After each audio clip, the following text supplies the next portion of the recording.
जीवन नाम मात्र के लिए। आगे श्री सूत जी ऋषिगणों को कहते हैं, हे ऋषिगणों,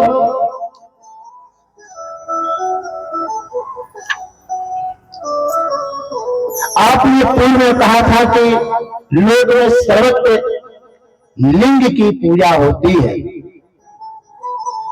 क्या वह लिंग होने के कारण पूजित है? लिंग का अर्थ तो हम बता ही दिए थे कि साधारण लोग, क्या थोड़ी सी बढ़ा दो भैया, साधारण लोग लिंग का अर्थ क्या निकालते हैं?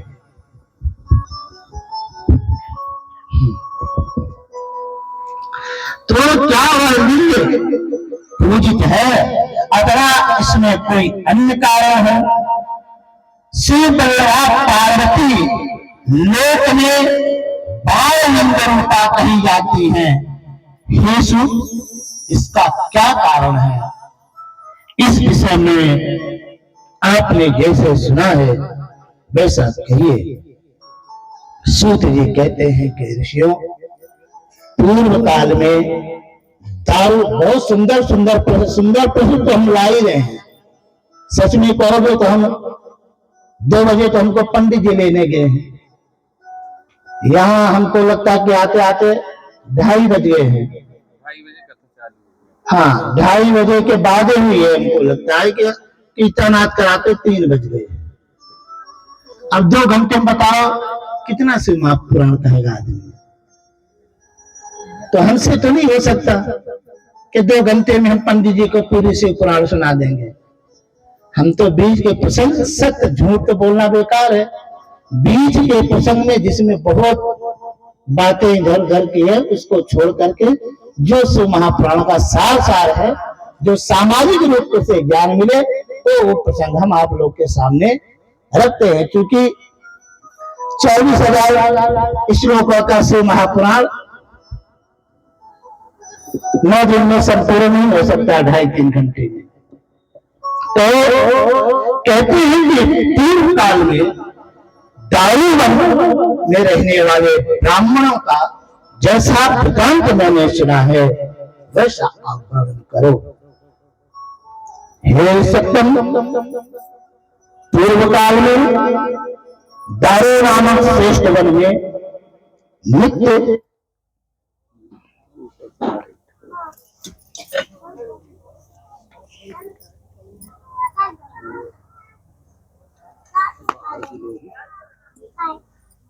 जो पूर्व काल में जो दारू नाम का वन था उसमें जो ब्राह्मण रहते थे, कृपा करके उनका चरित्र मुझे सुनाइए। और ब्राह्मणों ने शिव जी की पूजा करके अनेक प्रकार से स्तुति कैसे की, क्योंकि वो सब भैया कह रहे हैं ये नीचे गिरता है, ऐसा इसको तो सेट कर दिया है, इनको हम संभालते संभालते परेशान हैं।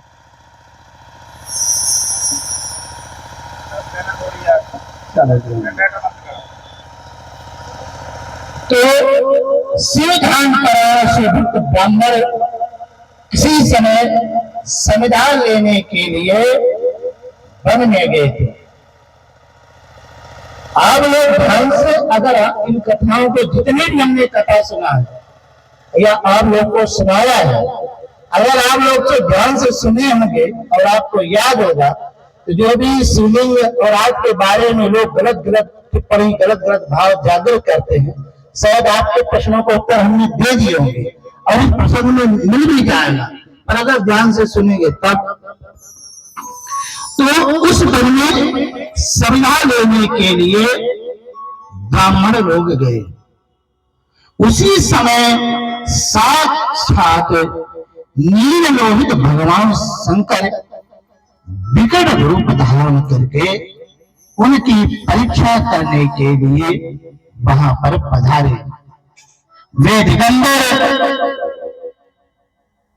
विभूति धारण किए महातेजस्वी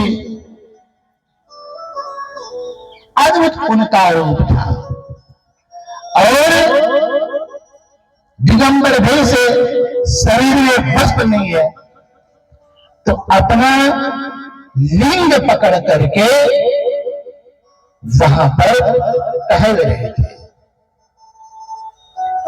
मतलब देवाधिदेव महादेव की यह लीला कामियों जैसे थी, जैसे कामियों की चेष्टा थी। यद्यपि वो तो लीला पुरुष हैं, लीला कर रहे हैं, काम से कोई अर्थ नहीं है। और उसी वन में उन सिद्ध ऋषियों की पत्नियां निवास करती थी। ऐसे दिगंबर वेशधारी को देख करके शिव पत्नियां भयभीत हो गई और कुछ विस्मित हो गई और व्याकुल है पुनः उसी स्थान पर चली गई जहां दिगंबर भोले नाथ अपने हाथ में लिंग पकड़ करके पूजना कर रहे थे। उन स्त्रियों ने शिव का स्वरूप देख करके मोहित हो गई। किसी ने उनका हाथ पकड़ लिया तो किसी ने आलिंगन किया।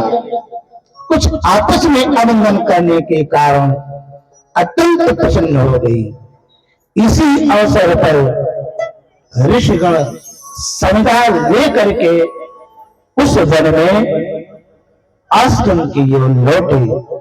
वे अपने स्त्रियों के इस विरुद्ध आचरण को देख करके वो समस्त मुनि क्रोध से व्याकुल हो गए। शिव की माया से मोहित हुए समस्त ऋषिगण दुखित होकर के आपस में विचार करने लगे, यह कौन है, यह कौन है। किंतु इतना पूछने पर भी वह अद्भुत, वह दिगंबर कुछ नहीं बोलता। तब उन ऋषियों को धीर रूपधारी शिव से पुनः कहने लगे, हे अवधूत, तुम ऐसा वृद्ध आचरण कार्य करते हो जिसे कि वैदिक धर्म का लोप हो रहा है। अतः तुम्हारा यह लिंग शीघ्र से शीघ्र पृथ्वी पर गिर जाए। अवधूत वेशधारी ब्राह्मण शिव उस समय उस लिंग पृथ्वी पर गिरा और वह गिरते ही आग के समान समस्त दिशाओं और वस्तुओं को जलाने लगा। वह लगता था कि साक्षात प्रलय काल का कोई चिंगारी है। इतना अद्भुत वह लिंग हो गया। चारों ओर फैलते ही जहां तहां समस्त वस्तुओं को भस्म कर देता था। वह लिंग पाताल, स्वर्ग एवं पृथ्वी पर जाकर के जलाने लगा और वही वह स्थिर हो गया।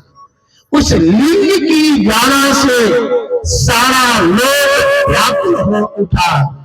जितने ऋषिगण थे वो ऋषिगण दुखित हो गए। इस प्रकार देवता इसी को अपना कल्याण दिखाई नहीं देता था कि अपना कल्याण कैसे करे। इस अद्भुत जो लिंग से हमारी जन्म हो रही है, इसे हम अपनी सुरक्षा कैसे करें। संपूर्ण दुखित होकर के सब ब्रह्मा जी के पास गए। जब ब्रह्मा के शरण में गए तो उन्होंने जाकर कहा, हे ब्राह्मणों, जहां जाकर उन लोगों ने सृष्टिकारक ब्रह्मा जी को प्रणाम कर उनकी स्तुति की और उनसे अपना सारा समाचार निवेदन किया। ब्रह्मा जी ने कहा, हे ब्राह्मणों, तुम लोगों ने जानबूझकर इस प्रकार निंदित कार्य किया है। यदि बिना जाने तो लोग ऐसा कार्य करते तो उसकी बात दूसरी थी। हम क्या कहें, बड़ा ऐसा कौन है तो भगवान सदाशिव का विरोध कर अपने कल्याण की कामना करे। अरे जो पुरुष मध्याह्न काल में आई है अतिथि का सत्कार नहीं करता, वह अतिथि उसका सारा सुकृत ले जाता है और अपना सारा पाप छोड़कर चला जाता है। समझे? नहीं समझे? क्योंकि एक बार में समझ में नहीं आएगा, क्योंकि शास्त्र पढ़ोगे तो समझ में आएगा। यूट्यूब पर तो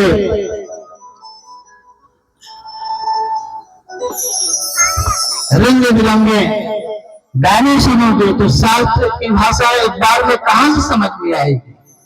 कहने का भाव है कि यदि आप दोपहर के समय पर आपके घर में कोई व्यक्ति अतिथि के रूप में चला गया, कोई भी हो, चाहे उसको आप जानते हो अथवा न जानते, दोपहर के समय अगर कोई व्यक्ति आपके घर में गया और उसे आपने भोजन नहीं कराया, क्योंकि दोपहर का भोजन का ही समय है, उस भोजन के समय व्यक्ति आपके घर में गया, किंतु आपने जो भोजन चबा चबा करके खुद पेट में हाथ घुमाने लगे और वह बेचारा गया व्यक्ति भोजन से निराश होकर के दुखी होकर के चला आया, तो जो उसका दुख था वो तो सारा आपके पास चला गया और जो आपका पुण्य था वो लेकर के चला गया। इसलिए जब भी आपके घर पे कोई दोपहर के समय पहुंच जाए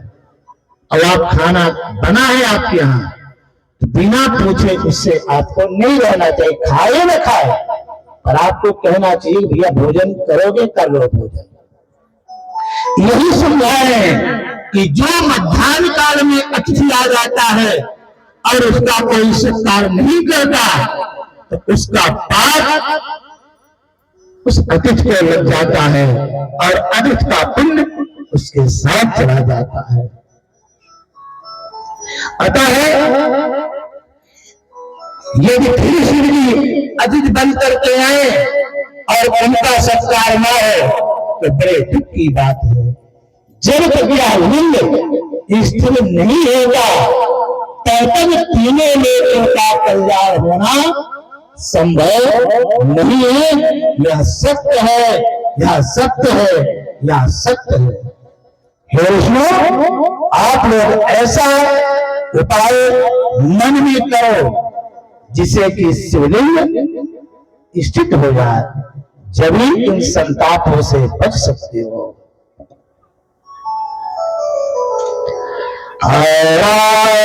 गिरिधाम देवी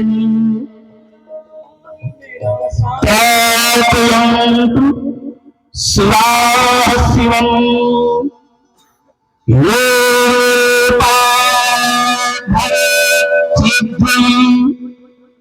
तदा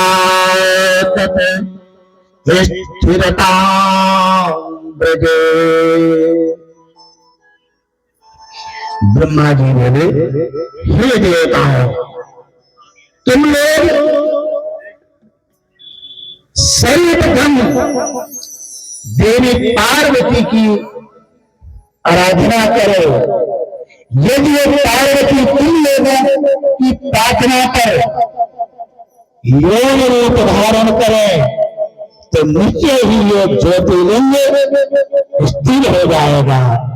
हे ऋषितमो, पार्वती को प्रसन्नता है तो तुम्हें उपाय बतलाता हूं, तुम लोग सुनो और विधि पूर्वक इस विधि का संपादन करो।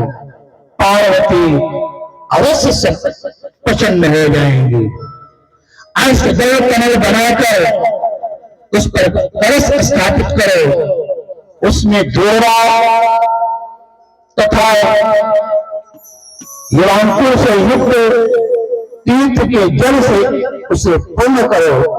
फिर वेद मंत्रों के द्वारा उस पिंड को अभिमंत्रित कर शिव का स्मरण करते हुए वैदिक विधान के द्वारा कलश का पूजन करें। सतोध्रीय मंत्रों से कलश के जल से उस लिंग को स्नान कराएं। फिर उन्हीं मंत्रों से लिंग का मार्जन करें, तब यह लिंग शांत हो जाएगा। फिर योग रूपा गिरिजा को बाल रूप से स्थापित कर उसमें उस लिंग को प्रतिष्ठित कर पुनः अभिमंत्रित करे। तदंतर चंदन, पुष्प, धूप, नैवेद्य आदि के द्वारा पूजन कर उनकी स्तुति करें। हे महेश्वर, आप इस जगत के आदि कारण एवं जगत का अंत करने वाले हैं। हे महेश्वर, आप शांत हो जाएं और इस जगत का पालन करें।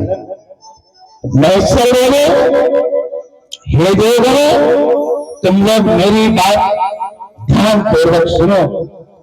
यदि मेरा लिंग योग रूप में स्थित स्थापित करोगे तो तुम लोगों को सुख प्राप्त होगा, और बिना पार्वती के और कोई मेरा लिंग धारण नहीं करने का सामर्थ्य है। पार्वती के द्वारा किए जाने पर ही यह हमारा लिंग स्थिर होगा। जब जगदम्बा पार्वती लिंग स्वरूप शिव को धारण कर लिया तो शिव जी प्रसन्न हो गए। योग रूप में पार्वती में शिवलिंग स्थापित हो जाने पर सभी का कल्याण हुआ और तीनों लोकों में वह ज्योतिर्लिंग के नाम से प्रसिद्ध हो गया। पार्वती को कहा शिव की मूर्ति हाटकेश्वर नाम के लिंग से प्रसिद्ध हुआ है, जिसका पूजन करने से सभी लोगों को सुख और शांति प्राप्त होता है। बोल बारानाथ की। हमने पिछले कथाओं में कहा था कि जो कई जगह हम देखते हैं कि शिवलिंग तो लेके आए और तुलसी के नीचे रख देते हैं, फूलों के नीचे गमला में रख देते हैं। हमने कई स्थानों पे देखा है। अब यहाँ पर आप प्रसन्न सुन लिए है ना, इस प्रसन्न से यही आपका ज्ञान हुआ है कि जो लिंग है वह साक्षात शिव है। और शिव को धारण कौन करेगा? पार्वती, क्योंकि उनकी पत्नी। भाई अपने पति का पत्नी नहीं धारण करेगी, दूसरे तो कोई करेगी नहीं। तो भोलेनाथ के शिवलिंग को अभी वर्णन मिला है कि जो पार्वती है वो पार्वती योगी रूप में हो गई, और जो महेश्वर का वो लिंग था